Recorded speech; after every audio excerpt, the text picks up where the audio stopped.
Desde os primórdios da civilização, o ser humano é atraído por aquilo que reluz, pelo que é raro e pelo que promete fortuna. O ouro, as joias, as moedas antigas. Estes objetos não são apenas metais e pedras, são fragmentos de história, símbolos de poder e de sonhos. E onde muitos desses sonhos encontraram seu fim? Nas profundezas, sob as ondas implacáveis de um oceano que guarda segredos monumentais. Há um chamado ancestral que ecoa do abismo azul, uma melodia silenciosa que sussurra sobre riquezas incalculáveis, aguardando pacientemente a mão que as trará de volta à luz. Imagine por um instante. Frotas inteiras, repletas de tesouros que hoje valeriam bilhões, engolidas por tempestades furiosas ou afundadas em batalhas épicas.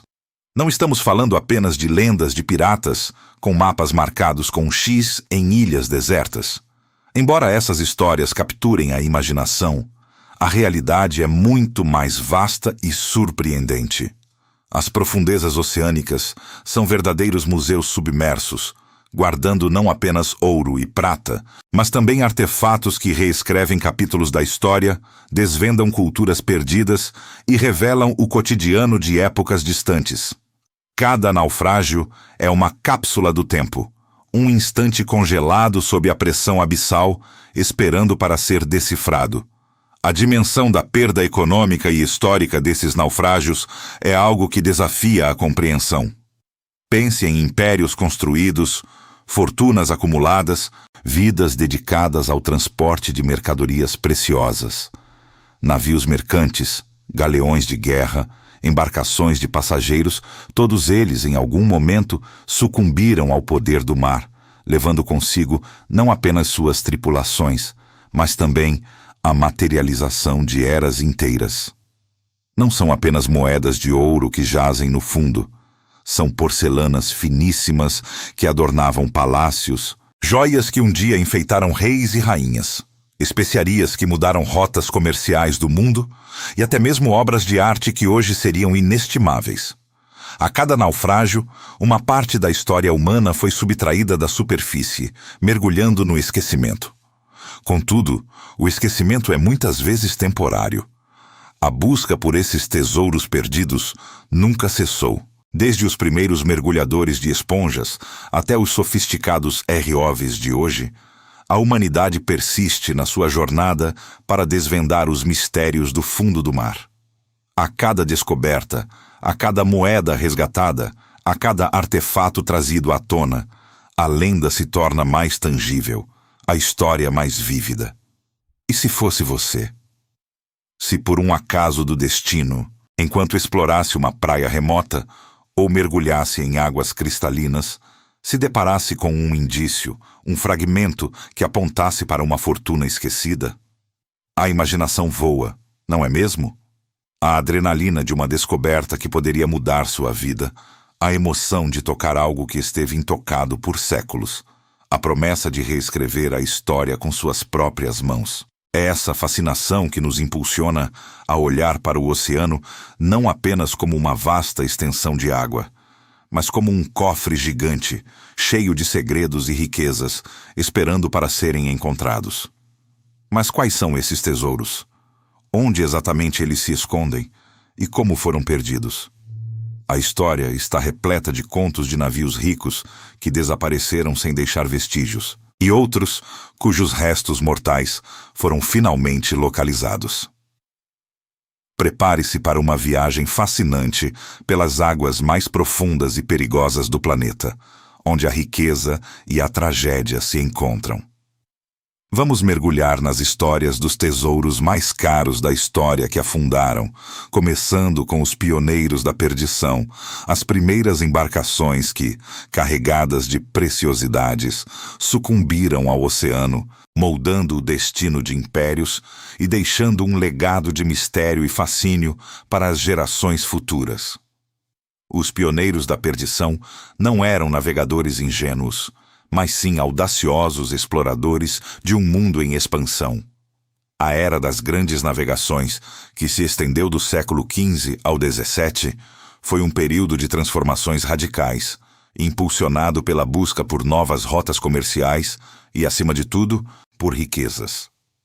Impérios emergentes, como Portugal e Espanha, lançaram-se aos oceanos, impulsionados por uma sede insaciável por ouro, prata, especiarias e outros bens exóticos. Suas frotas mercantes não eram apenas navios, eram os vasos sanguíneos de uma economia global nascente, transportando fortunas que mudariam o curso da história. Antes mesmo da hegemonia ibérica, civilizações antigas já navegavam e perdiam cargas valiosas.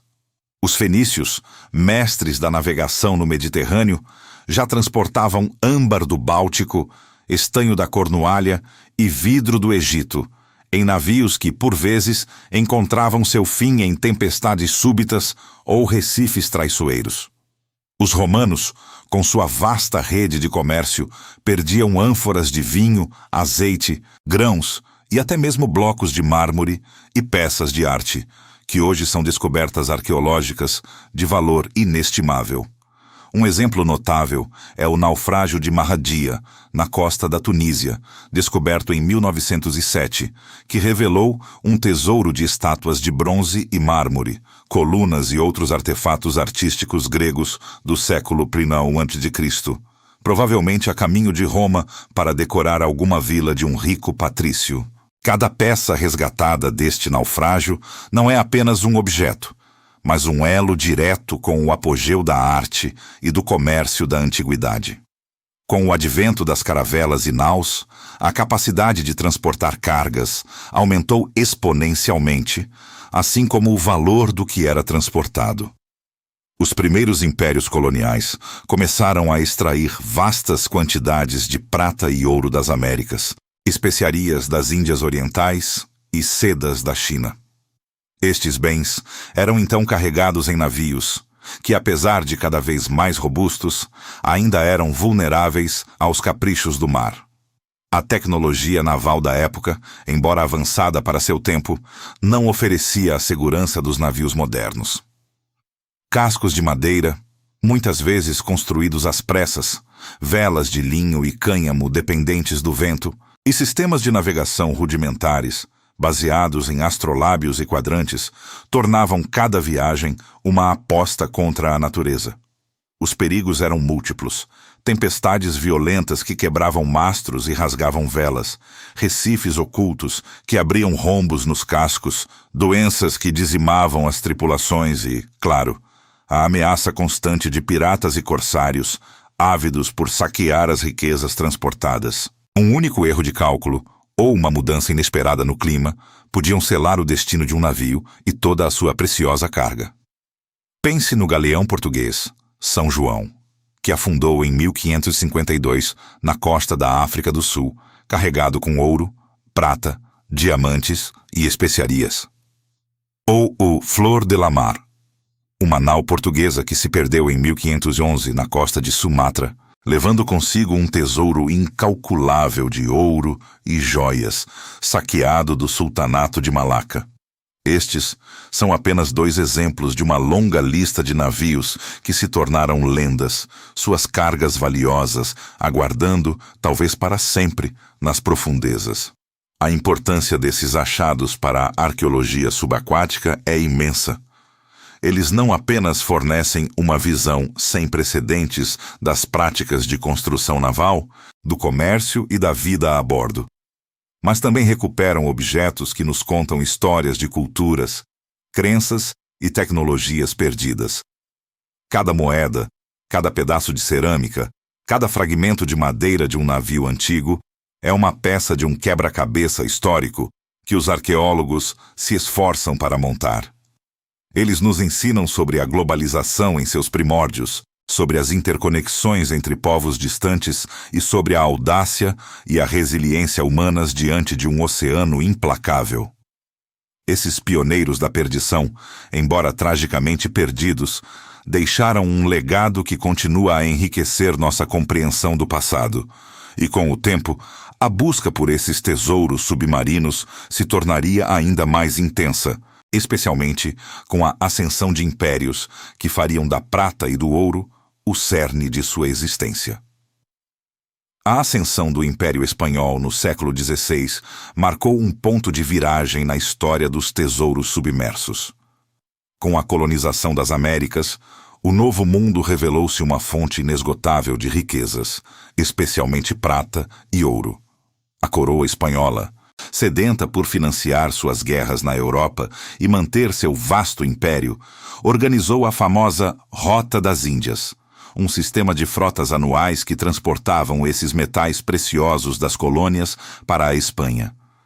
Galeões imponentes, verdadeiras fortalezas flutuantes, eram carregados até o limite com moedas, barras e artefatos indígenas fundidos, transformando-os em alvos irresistíveis para os perigos do mar e para a cobiça humana. Esses galeões, muitas vezes navegando em comboios para maior segurança, enfrentavam uma jornada traiçoeira. O Caribe, com suas águas cristalinas e ilhas paradisíacas, escondia armadilhas mortais. Recifes traiçoeiros, correntes imprevisíveis e, acima de tudo, os furacões devastadores. Estas tempestades tropicais, com sua fúria incontrolável, eram responsáveis pela perda de mais navios e tesouros do que qualquer ataque pirata. Em questão de horas, frotas inteiras podiam ser engolidas pelo oceano, suas cargas inestimáveis afundando para as profundezas, onde repousariam por séculos, esquecidas pela maioria, mas jamais pelos caçadores de tesouros. E por falar em caçadores de tesouros, como não mencionar os piratas e corsários? Homens como Sir Francis Drake, a serviço da coroa britânica, e os infames bucaneiros do Caribe, não viam a Rota das Índias apenas como uma rota comercial, mas como um buffet flutuante de oportunidades. Eles espreitavam nas passagens estreitas, aguardando o momento certo para atacar. E muitos galeões espanhóis, mesmo armados e escoltados, sucumbiam à sua astúcia e violência. O mais famoso, e talvez o mais rico, desses naufrágios é o do Nuestra Senhora de Atocha. Parte da frota de terra firme de 1622, este galeão espanhol estava a caminho da Espanha, carregado com uma fortuna inimaginável. 40 toneladas de prata, 180. 1000 moedas de prata, 20 barras de ouro. 200 libras de cobre, 500 fardos de tabaco, 20 caixas de esmeraldas colombianas e uma vasta quantidade de joias e índigo. Apenas 2 dias após deixar Havana, um furacão violento o lançou contra um recife na costa da Flórida, afundando-o em questão de minutos, levando consigo 260 vidas e toda a sua carga. Por mais de 350 anos, o Atocha permaneceu um mistério, um sonho dourado para exploradores. Foi apenas em 1985 que o lendário caçador de tesouros Mel Fisher, após 16 anos de busca incansável e com um custo pessoal e financeiro imenso, finalmente o encontrou. A recuperação do tesouro do Atocha foi um evento monumental, revelando uma fortuna que excedeu todas as expectativas. As esmeraldas, em particular, eram de uma beleza e tamanho sem precedentes, e as moedas e barras de prata e ouro reescreveram o que se sabia sobre a economia do século XVII. O valor total do tesouro recuperado é estimado em centenas de milhões de dólares, tornando-o um dos maiores achados da história. No entanto, a história do Atocha também destaca os desafios legais e éticos que acompanham tais descobertas. A propriedade dos tesouros subaquáticos é um campo minado de disputas entre governos, empresas de salvamento e nações de origem. O caso do Atocha resultou em uma longa batalha judicial com o estado da Flórida, que Fisher eventualmente venceu, afirmando seus direitos sobre o tesouro. A busca por esses galeões espanhóis perdidos continua incessante até hoje. Muitos ainda repousam intocados, aguardando serem descobertos. A cada ano, novas tecnologias de sonar e ROVs tornam as profundezas mais acessíveis, alimentando a esperança de que mais atochas sejam encontrados. Mas cada achado é mais do que ouro e prata. É uma cápsula do tempo, um fragmento de uma era de exploração, ambição e perigo, que nos conecta diretamente com as sagas dos impérios que moldaram o mundo. Esses navios, com seus preciosos carregamentos, não são apenas relíquias de um passado distante, mas testemunhos silenciosos da audácia humana em desafiar os limites do desconhecido e da impiedosa mão do destino que aguarda nas profundezas. Mas a história dos tesouros submersos não se limita apenas aos galeões espanhóis do Atlântico. Enquanto o Novo Mundo era explorado e saqueado, outros impérios, em diferentes cantos do globo, também navegavam mares perigosos, transportando riquezas que hoje jazem esquecidas sob as ondas. O Oriente, berço de civilizações milenares, foi o palco de uma das mais grandiosas redes comerciais da história, a Rota da Seda Marítima. Esta rota, muitas vezes ofuscada pela sua contraparte terrestre, ligava o Sudeste Asiático, a China, a Índia, o Oriente Médio e a África Oriental, através de uma complexa teia de rotas marítimas. Navios mercantes, outrora os gigantes de seu tempo, singravam os oceanos Índico e Pacífico, carregados com os produtos mais cobiçados do mundo antigo e medieval. Não era ouro e prata o foco principal, mas sim especiarias exóticas como pimenta, cravo e canela, tecidos finos como seda e algodão, porcelanas chinesas de valor inestimável, joias, incenso e até mesmo chá. Cada embarcação era um tesouro flutuante, e seus naufrágios, cápsulas do tempo repletas de artefatos que contam a história de culturas distantes e interconectadas.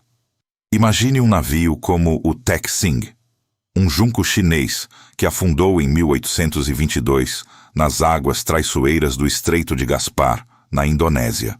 Conhecido como o Titanic do Oriente, ele levava cerca de 1.600 pessoas e uma carga colossal de aproximadamente 1 milhão de peças de porcelana chinesa, além de especiarias e outros bens. Seu naufrágio foi uma tragédia humana de proporções épicas, mas seu tesouro. Bem, esse é um capítulo à parte.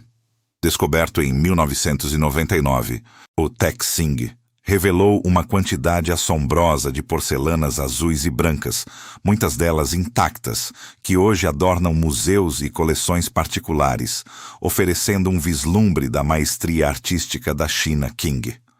O valor de sua carga foi estimado em dezenas de milhões de dólares, mas sua importância cultural e histórica é incalculável. A costa africana, por sua vez, também guarda segredos submersos de impérios há muito esquecidos. Antes da chegada dos europeus, e mesmo depois, o continente africano era um centro de comércio vibrante. Caravanas, e posteriormente navios, transportavam ouro, marfim, peles exóticas e madeiras preciosas de reinos como Mali, Gana e o Império Monomotapa para o mundo árabe, a Índia e, eventualmente, a Europa. Naufrágios ao longo das costas de Moçambique, Tanzânia e África do Sul revelaram moedas de ouro, lingotes de cobre, contas de vidro e artefatos de marfim, testemunhando uma rede comercial complexa e sofisticada que floresceu por séculos. Um exemplo fascinante é o naufrágio de um navio mercante português do século XVI na costa da Namíbia, descoberto em 2008.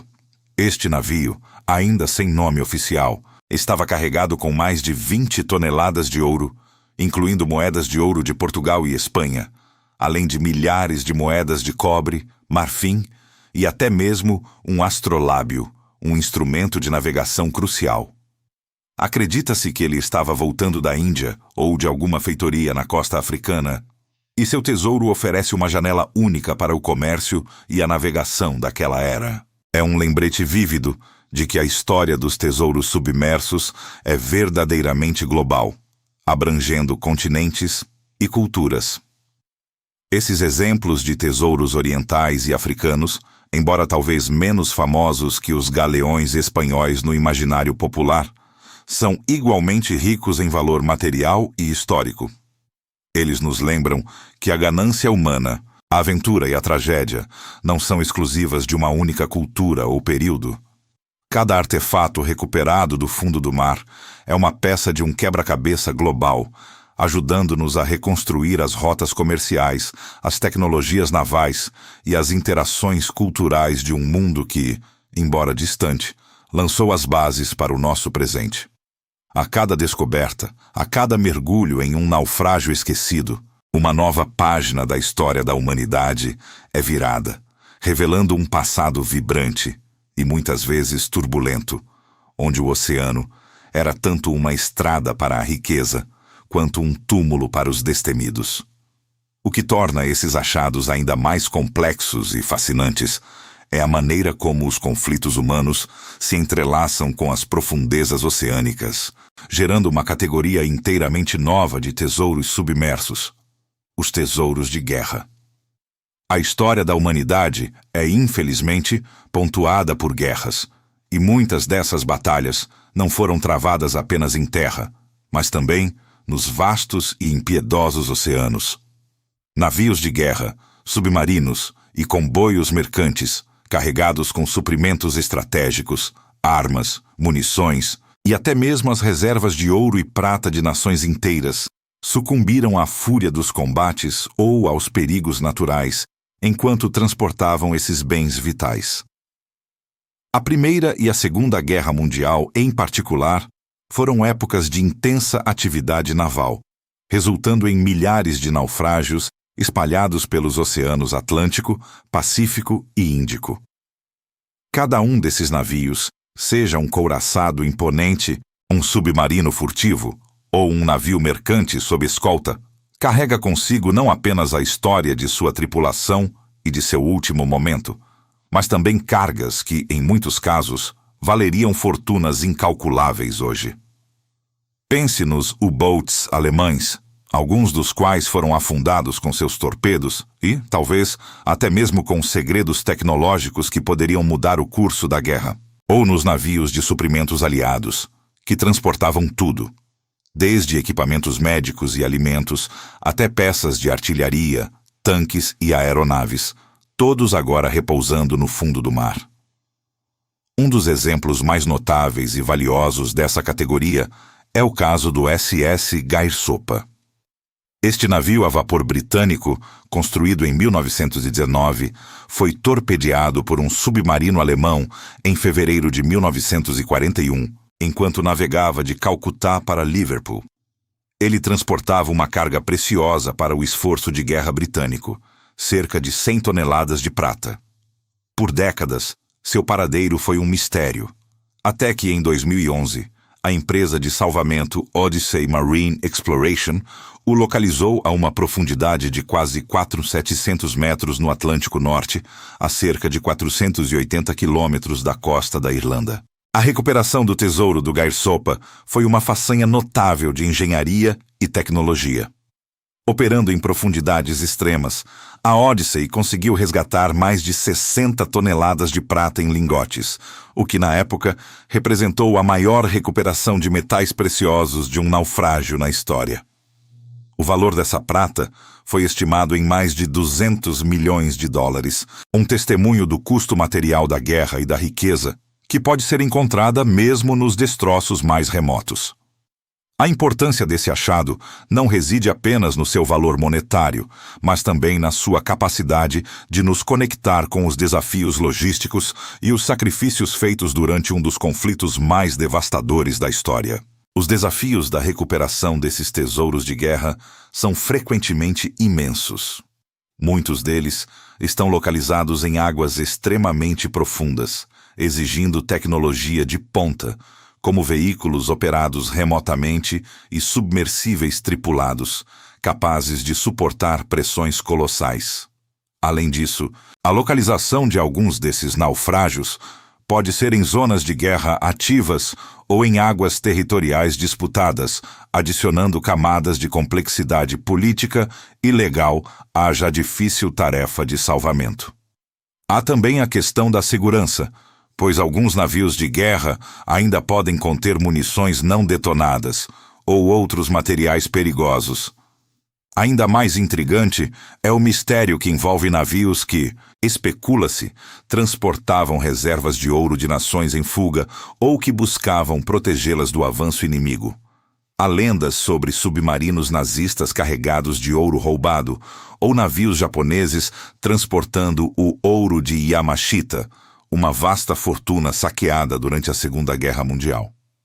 Embora muitas dessas histórias permaneçam no reino da lenda e da especulação, a simples possibilidade de sua existência alimenta a busca incansável por esses tesouros.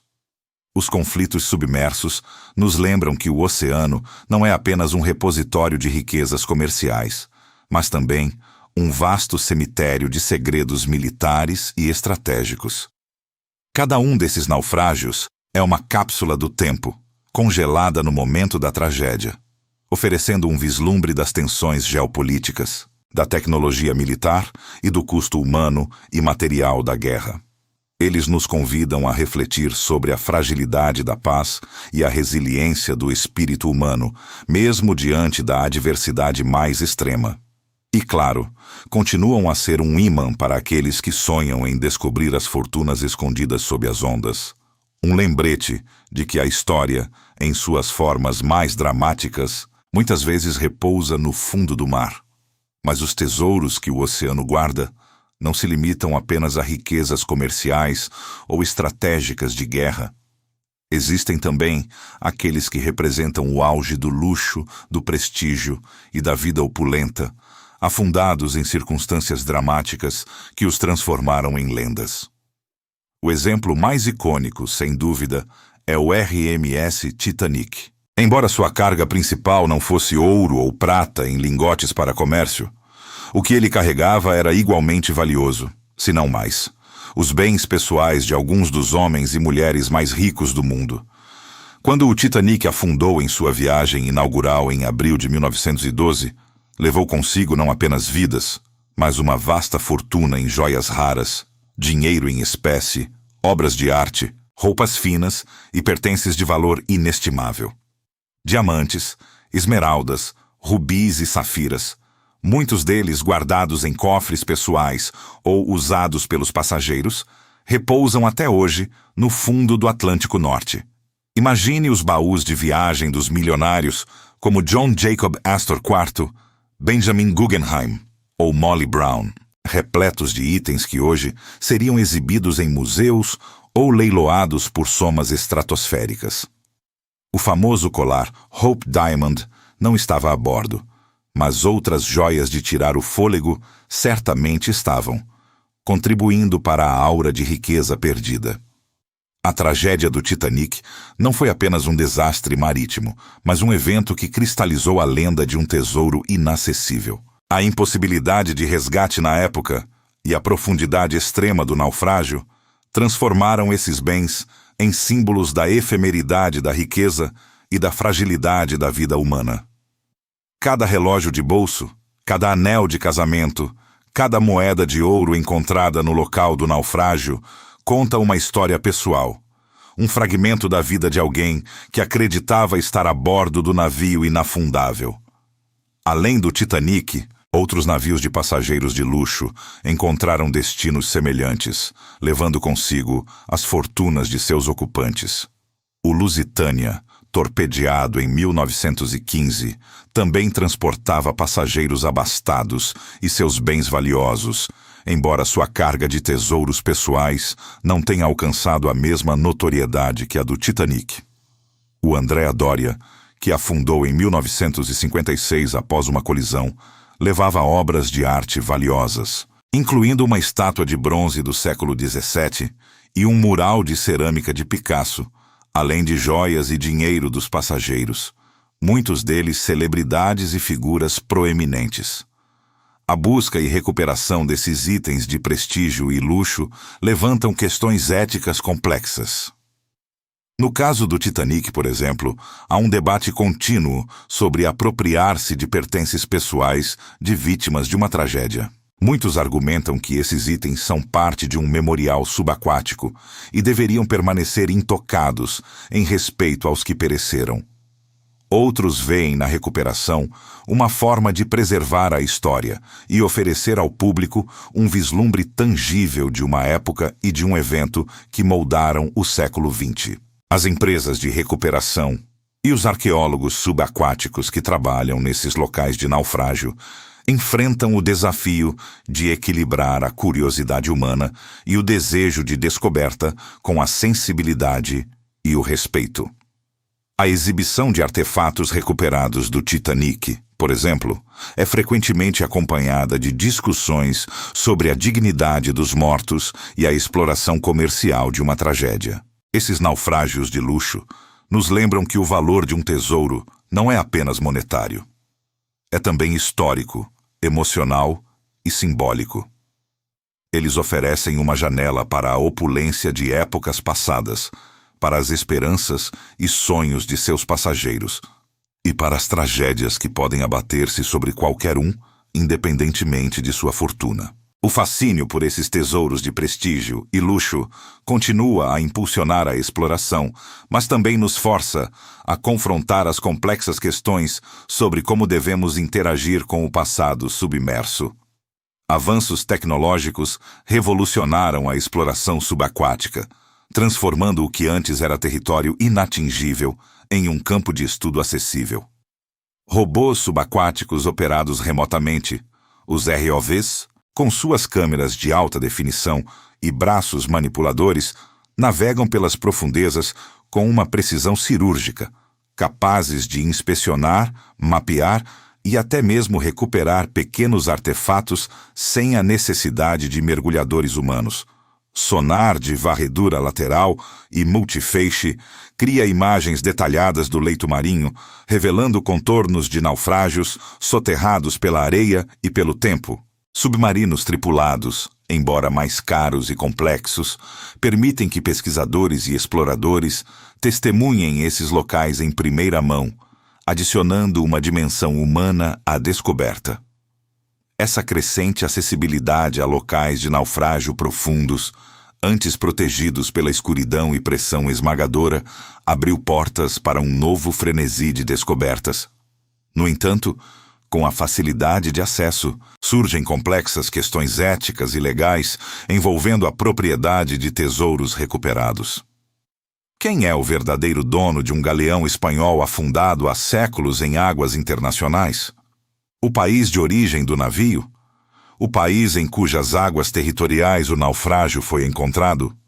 Ou o explorador que investiu tempo e dinheiro para encontrá-lo e recuperá-lo? O papel dos governos é crucial na definição de leis marítimas e tratados internacionais que tentam regular essa corrida pelo ouro subaquático. Muitos países reivindicam a propriedade de naufrágios históricos em suas águas como patrimônio cultural, limitando a ação de empresas de salvamento privadas.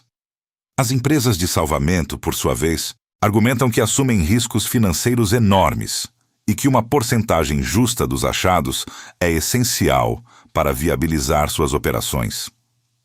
Arqueólogos subaquáticos, frequentemente financiados por instituições acadêmicas ou governamentais, defendem a preservação in situ dos naufrágios sempre que possível, considerando-os cápsulas do tempo que contam histórias inestimáveis sobre o passado e não apenas fontes de lucro.